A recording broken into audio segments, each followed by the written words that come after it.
Hello दोस्तों, मेरा YouTube channel में आप लोग का स्वागत है। तो जैसा कि मैं अंसारी जीएस एकेडमी चैनल पर इंडियन कोस्ट गार्ड का प्रिपरेशन करा रहा हूं, तो उसमें बहुत सारे लड़कों का कमेंट है कि भाई इंडियन कोस्ट गार्ड में जो सिलेबस होता है डीबी और जीडी ब्रांच का बता दीजिए। मैं यांत्रिकी के ब्रांच में आपको बता नहीं पाऊँगा क्योंकि उसके बारे में मेरे को उतना नॉलेज नहीं है, लेकिन डीबी और जीडी के बारे में बता सकता हूँ क्योंकि उसका मैंने एग्ज़ाम दिया है।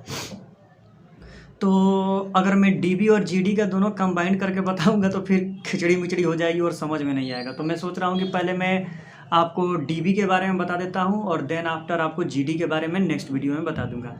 तो इस वीडियो में हम लोग टोटल यही जानेंगे कि डीबी ब्रांच में फॉर्म कैसे भरते हैं, एडमिट कार्ड ऐसा होता है, डॉक्यूमेंट वेरिफिकेशन कैसे होता है, कितनी फ़ी लगती है, कितनी सीट आती है, एक साल में कितनी दफ़ा इसका फॉर्म भरा जाता है और सिलेबस क्या होता है, सैलरी कितनी मिलती है और बेनिफिट क्या मिलता है। तो इस वीडियो हम लोग यही जानेंगे। तो चलिए हम लोग दोस्तों वीडियो शुरू करते हैं।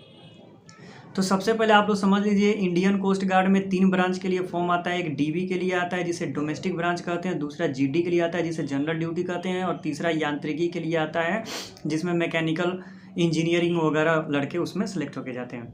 तो डीबी ब्रांच का जॉब क्या होता है मैं आपको बता देता हूँ कि डोमेस्टिक ब्रांच है जिसमें आपको खाना माने जहाज़ पे खाना आपको बनाना, और ये गवर्नमेंट ऑफ इंडिया की है, ये मत समझिए प्राइवेट जॉब है, ये फुल्ली मिनिस्ट्री ऑफ डिफेंस के अंदर आता है, गवर्नमेंट ऑफ इंडिया की जॉब है, यानी सरकारी नौकरी है। ठीक है, तो जहाज़ पर खाना बनाना माने और सर्व करना डोमेस्टिक ब्रांच का यही होता है, माने सर्विस वाला काम होता है, रूम सर्विस वगैरह जो काम होता है, खाना बनाना, ये करना वो करना, ये सब काम करते हैं।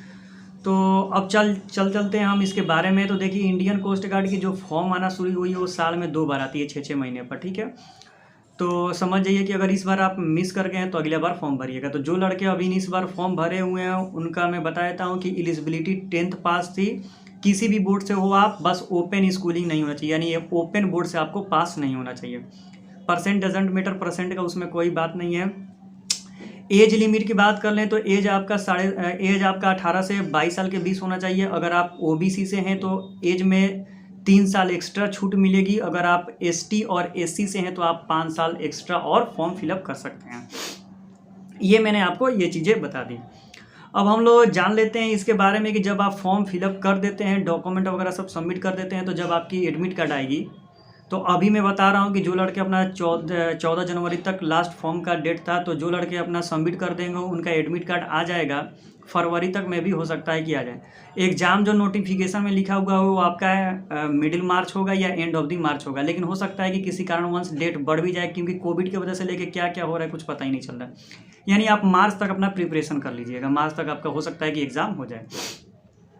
अब हम लोग सिलेबस की इसकी बात कर लेते हैं कि इसमें सिलेबस क्या क्या पूछेगा।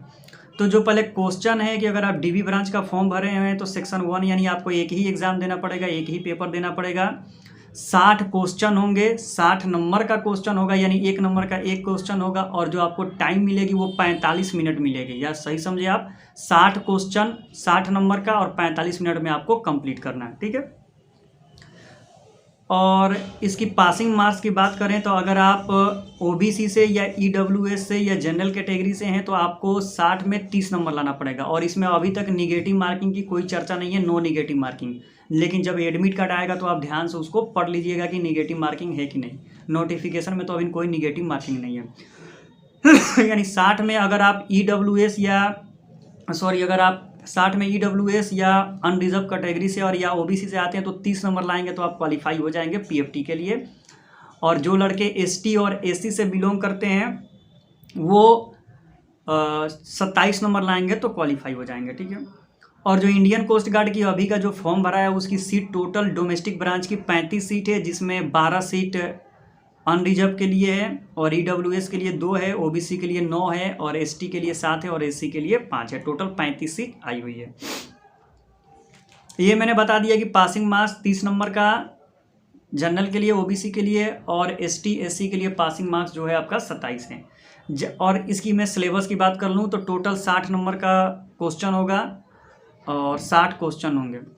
तो इसमें क्या क्या क्वेश्चन आएगा, और जो भी क्वेश्चन आएगा बाबू वो 10th स्टैंडर्ड का आएगा, यानी 10वीं लेवल का ही आएगा, 10वीं क्लास से ही आएगा। ठीक है, मैथ जो आपका रहेगा वो 20 नंबर का रहेगा, यानी 20 क्वेश्चन मैथ का रहेगा। और आपका साइंस, जो साइंस में आपका फिजिक्स केमिस्ट्री और बायो, तो वो आपका 10 नंबर का रहेगा, 10 क्वेश्चन वो भी रहेंगे। उसके बाद रीजनिंग, जो रीजनिंग रहेगा वो भी आपका 10th स्टैंडर्ड बेस ही रहेगा, वो भी आपका जो रहेगा रीजनिंग वो आपका रीजनिंग आपका भी 10 नंबर का रहेगा। उसके बाद इंग्लिश, इंग्लिश जो आपका है 10th स्टैंडर्ड का ही रहेगा। अब 10th स्टैंडर्ड का बुक का नहीं, लिटरेचर नहीं, ग्रामर होगा, ठीक है, वो आपका 15 नंबर का होगा। और जो जीके है वो भी 10th स्टैंडर्ड का ही जीके पूछा गया जाएगा, वो 5 नंबर का रहेगा।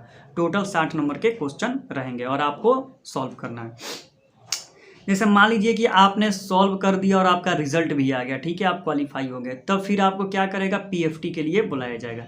पीएफटी में दोस्तों क्या फैसिलिटी है, तो पीएफटी में आपको रनिंग करवाया जाएगा। रनिंग 1600 मीटर की रनिंग आपको 7 मिनट में कंप्लीट करनी है। अगर आप 7 मिनट में 1600 रनिंग की कंप्लीट कर लेते हैं तो फिर आपका वहीं पर पुशअप कराया जाएगा। पुशअप आप कंप्लीट करेंगे, उसके बाद आपका स्क्वेटअप यानी उठक बैठक कराया जाएगा। पुशअप 10 कराया जाता है और उठक बैठक 20 कराया जाता है। और अभी ने एक लड़के से मेरी बात हुई कि डॉक्यूमेंट वेरिफिकेशन कब होता है, तो हम लोग के टाइम एग्जाम देने के पहले ही डॉक्यूमेंट वेरिफिकेशन हो जाता है, लेकिन यहाँ पर पीएफटी के टाइम डॉक्यूमेंट वेरिफिकेशन कर रहा है। और ये जो एग्ज़ाम होगा वो टोटली कंप्यूटर बेस्ड एग्जाम हो रहा है, यानी कंप्यूटर पर बैठ के आपको एग्जाम देना पड़ रहा है। अभी तो कंप्यूटर बेस्ड हुआ था, अब देखिए अब कैसे होता है। जैसा ही आप पीएफटी क्लियर कर लेते हैं तो आपको मेडिकल के लिए बुलाया जाता है। मेडिकल में आप जाएंगे तो मेडिकल में आपका क्या होगा, तो हाइट और वेट चेक किया जाएगा। और टोटली मेडिकल होता है तो हाइट आपकी 157 सेंटीमीटर से कम नहीं होनी चाहिए, और जो आपका वेट होना चाहिए वो अकॉर्डिंग टू हाइट वो मेज़र करके IBM या BMI करके होता है, उससे निकाल के दे देते हैं। और आपकी आई वगैरह भी चेंज होती है। और जो चेस्ट एक्सपेंड करने के लिए होता है वो नॉर्मल 5 सेंटीमीटर एक्सपेंड होना चाहिए, यानी फुला कर आपका 5 सेंटीमीटर फैलना चाहिए। ये नहीं कि आपका 80 और 83, ऐसा नहीं, जितना आपका है उससे 5 सेंटीमीटर फूलना चाहिए। तो ये मेडिकल होता है। और दोस्तों हाँ, एक बात मैं बताना भूल गया कि इसमें टैटू नहीं चलता है। अपने हाथ पर अगर आपने टैटू वगैरह बनवाया है तो वो नहीं चलेगा, मैं भी रिजेक्ट कर देगा, क्योंकि नोटिफिकेशन में लिखा हुआ है। अब मान लीजिए कि आपका सिलेक्शन भी हो गया, मेडिकल वगैरह हो गया, मेरिट लिस्ट में आपका नाम भी आ गया, और आप ट्रेनिंग करने के लिए INS चिल्का भी चले गए, डॉक्यूमेंट वेरिफिकेशन वगैरह भी सब हो गया। डॉक्यूमेंट वेरिफिकेशन बहुत बारीकी से होता है दोस्तों, इसमें एक एक स्पेलिंग चेक की जाती है। आपके फादर का नाम, मदर का नाम, एडमिट कार्ड में क्या है, इसमें क्या है, अगर थोड़ा सा भी मिस्टेक हुआ तो आपको डॉक्यूमेंट वेरिफिकेशन में रिजेक्ट कर देगा। इसमें कोई अफिडेविट वगैरह कुछ नहीं चलता है, रिजेक्ट तो रिजेक्ट। तो इसीलिए आपका 10th में 12 में आप जो मार्कशीट है वही मार्कशीट में नाम, सर्टिफिकेट में नाम, और जो आप फॉर्म फिलअप किए उसमें सेम मैच होना चाहिए, होगा, नहीं तो आप रिजेक्ट हो जाएंगे, ठीक है। अब ये बात हो गई। अब आपका सिलेक्शन हो गया, आपने ट्रेनिंग भी कर ली, आपने ज्वाइनिंग कर ली, तो फिर मान लीजिए इंडियन कोस्ट गार्ड में लड़के पूछते हैं कि भाई DB ब्रांच में हम लोग को क्या काम करना होता है। तो मैंने पहले ही बता दिया कि कुक का काम करना होता है, खाना बनाना होता है। खाना बनाने के अलावा और भी कुछ खाने से रिलेटेड काम होते हैं, सर्व करना ये सब काम आपको DB ब्रांच में किया जाएगा। Starting salary Indian coast guard में जो बेसिक सैलरी है वो 21,700 रुपये है, ठीक है।